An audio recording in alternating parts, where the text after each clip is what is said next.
নমস্কার প্রিয় দর্শকবৃন্দ, মনের আলো ইউটিউব চ্যানেলে আপনাকে স্বাগত। যে নারীর প্রার্থনা ভগবান শুনে নেন তাকে এই 5টি পরীক্ষার মধ্য দিয়ে যেতে হয়। এই কথা শুনে হয়তো আপনার মনে প্রশ্ন জাগতে পারে, যদি ভগবান তার প্রার্থনা শুনেই থাকেন তাহলে আবার পরীক্ষা কেন? যদি তিনি ভগবানের কৃপা পাত্র হন তবে এত কষ্ট কেন? এই প্রশ্নের উত্তরই আজকের এই আলোচনায়।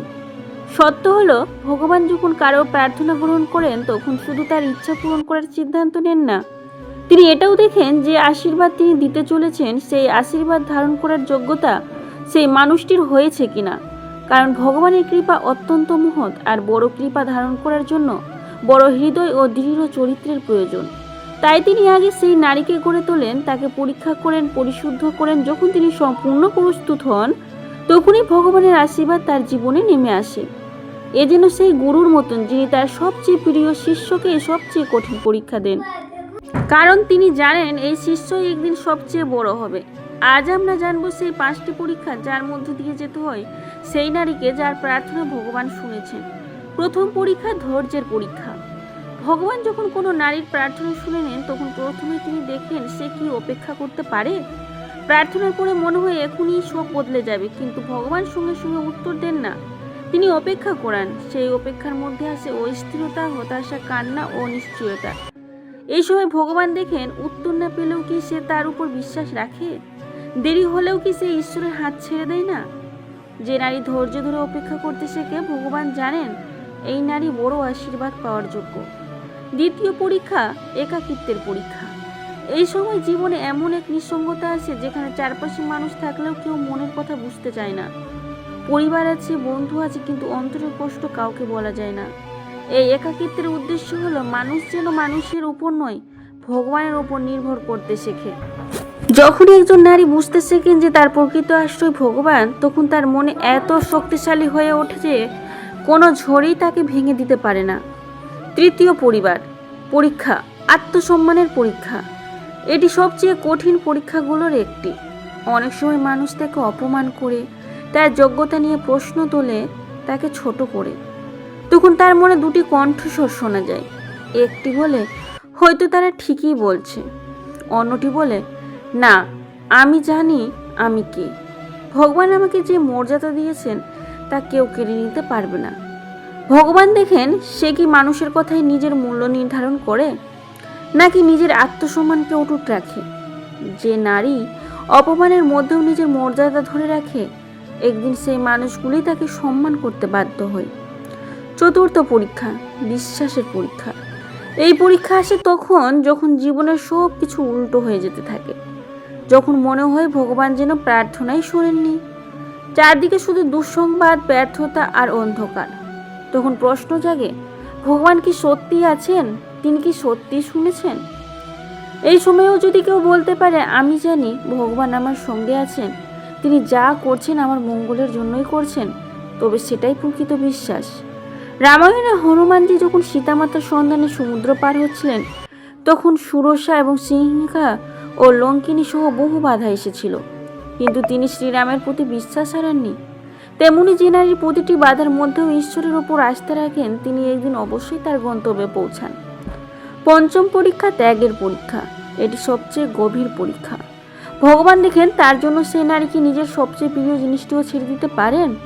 সেটি কোনো সম্পর্ক হতে পারে, কোনো অভ্যাস হতে পারে, কোনো স্বপ্নও হতে পারে। এই পরীক্ষার উদ্দেশ্য একটাই, সে কি ভগবানকে ভালোবাসে নাকি শুধু নিজের ইচ্ছাগুলোকে। যে নারী ভগবানের ইচ্ছার জন্য নিজের প্রিয় জিনিসও ত্যাগ করতে পারেন, ভগবান তাকে কখনো শূন্য হাতে রাখেন না। তিনি যা হারান তার থেকে উত্তম কিছু ভগবান ফিরিয়ে দেন। সীতামাতা রাজপ্রাসাদের সুখ ত্যাগ করে শ্রীরামের সঙ্গে বনবাসে গিয়েছিলেন, সেই ত্যাগই তাকে যুগে যুগে সম্মানের আসনে প্রতিষ্ঠিত করেছে। যখন 5টি পরীক্ষায় শেষ হয়, যখন একজন নারী এই 5টি পরীক্ষায় উত্তীর্ণ হন, তখন ভগবান এমনভাবে তার প্রার্থনার উত্তর দেন যা তিনি কল্পনাও করেননি। তিনি ভাবেন, আমি তো এটা চাইনি, কিন্তু ভগবানের দান সবসময় মানুষের কল্পনার থেকেও বড়। তাই যদি আজ আপনার জীবনেও এই পরীক্ষাগুলোর কোনো একটি চলছে, নিরাশ হবেন না। হয়তো ভগবান আপনাকে প্রস্তুত করছেন সেই জীবনের জন্য, যার জন্য আপনি দীর্ঘদিন ধরে প্রার্থনা করছেন। মনে রাখবেন, সব পরীক্ষা একসঙ্গে আসে না, কখনো একটি, কখনো দুটি, আবার কখনো 5টি একসঙ্গে আসে। আর যখন সব একসঙ্গে আসে তখন বুঝবেন ভগবানের আশীর্বাদও খুব বড় হতে চলেছে। কুন্তী মাতার উদাহরণ। কুন্তী মাতার জীবন ছিল অবিরাম সংগ্রামের। তিনি একের পর এক দুঃখ সহ্য করেছেন, কিন্তু শ্রীকৃষ্ণের প্রতি তার বিশ্বাস কখনো টলেনি। এই অটল বিশ্বাসই শেষ পর্যন্ত পাণ্ডবদের বিজয়ের পথ তৈরি করেছিল। তার জীবন আমাদের শেখায়, যে নারী বিশ্বাস ধরে রাখেন ভগবান কখনো তাকে একা ছেড়ে দেন না। এই পরীক্ষার সময় কি করবেন? প্রথমত, প্রতিটি পরীক্ষাকে ভগবানের আহ্বান হিসেবে গ্রহণ করুন। ধৈর্যের সময় বলুন, প্রভু আপনি আমাকে প্রস্তুত করছেন। একাকিত্বে বলুন, আপনি আমাকে নিজের আরও কাছে টেনে নিচ্ছেন। অপমানের সময় বলুন, আপনি আমাকে আরও শক্তিশালী করছেন। বিশ্বাসের পরীক্ষায় বলুন, আমি ভাঙব না, কারণ আপনি আমার সঙ্গে আছেন। ত্যাগের সময় বলুন, যা আপনার তা আপনাকেই সমর্পণ করছি। দ্বিতীয়ত, কঠিন সময় প্রার্থনা বন্ধ করবেন না, বরং যত বেশি কষ্ট আসবে তত বেশি ভগবানের কাছে যান। কারণ অনেক সময় আমরা ভাবি ভগবান দূরে আছেন, অথচ তিনি তখনই আমাদের সবচেয়ে কাছে থাকেন। তৃতীয়ত, ইতিহাসে মহান নারীদের জীবন থেকে শক্তি নিন। সীতামাতা, মীরাবাই, দ্রৌপদী, কুন্তী সবাই কঠিন পরীক্ষার মধ্য দিয়ে গিয়েছেন। তারা পেরেছেন, আপনিও পারবেন। যখন একজন নারী এই 5টি পরীক্ষায় উত্তীর্ণ হন, তখন তার মধ্যে এক অনন্য আলো ফুটে ওঠে। যেই আলো ধৈর্যের, বিশ্বাসের, আত্মসম্মানের এবং ভগবানের কৃপায় পরিপূর্ণ জীবনের আলো। তখন পৃথিবী বুঝে যায় এই নারী আর সাধারণ নন। আর তিনিও বুঝতে পারেন ভগবান তার প্রার্থনা শুনেছিলেন, তিনি শুধু তাকে প্রস্তুত করেছিলেন। তাই যদি আজ আপনার জীবনেও কোনো কঠিন পরীক্ষা চলছে, হাসি মুখে তা গ্রহণ করুন। হয়তো এটাই সেই পথ যার শেষে আপনার জন্য অপেক্ষা করছে ভগবানের অসীম আশীর্বাদ। অন্যের জীবনের সঙ্গে নিজের জীবনের তুলনা করবেন না। প্রত্যেক মানুষের পথ আলাদা, পরীক্ষা আলাদা, আর ভগবানের পরিকল্পনাও আলাদা।